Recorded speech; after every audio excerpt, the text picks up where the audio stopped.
Hey, I am Laura Faye Tenenbaum, and this is A Science Thing. Laura Tenenbaum is a science educator. All of us have an inner science spark that could be ignited into a glorious flame. My name is Laura Faye Tenenbaum. This may look like a zucchini to you, but to me, it's a radical protest against capitalism.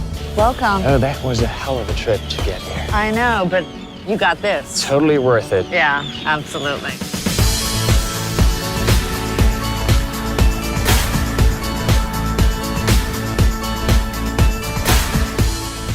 Today on Waste Warriors, we are talking trash, specifically food trash from restaurants. You see, up to 25% of what ends up in the landfill is food waste that turns into methane gas, and it's terrible for the environment. So we're going to talk to some restaurateurs and find out what they're doing to solve this problem. For a decade, I was senior science editor at NASA's Global Climate Change website, but I was silenced and censored by the Trump administration. We're here on Manhattan Beach Pier, and the reason we're here is we're going to talk to people about scientists and science and what they think about it. Let's go. There's been many studies that say that most people cannot name a living scientist. Are you able to name a living scientist? Fauci, he's a scientist. Oh, very well done. Can you name a scientist? It's okay if you can't. Honestly, no. Can any of you name a living scientist?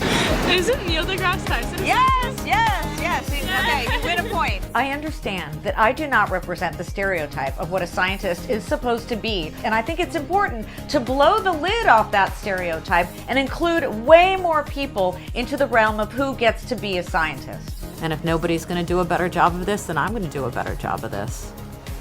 Fuckers. We're watching these icebergs flow out to the sea. And when they flow out to the sea, they melt into the ocean. And they're not just staying here in Iceland. That sea level is rising all over the world. I'm standing outside of the Roundhouse Aquarium where some of my best friends live, and they have invited me on a lunch date. Come on!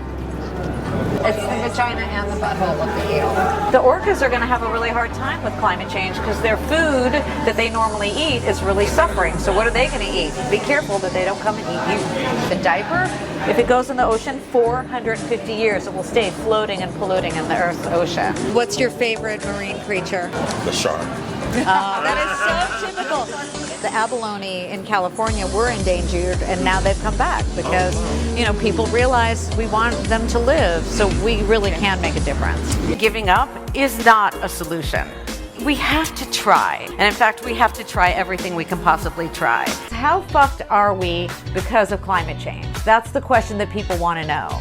The Industrial Revolution got us into this climate catastrophe, and it's going to take another revolution, a revolution of collaboration, community, and society to get us out of it. But why not fight it as best as we can for as long as we can, as determined as we can? Why not? What would happen if we ran toward the challenge of climate change with confidence, strength, and courage? That could change the world.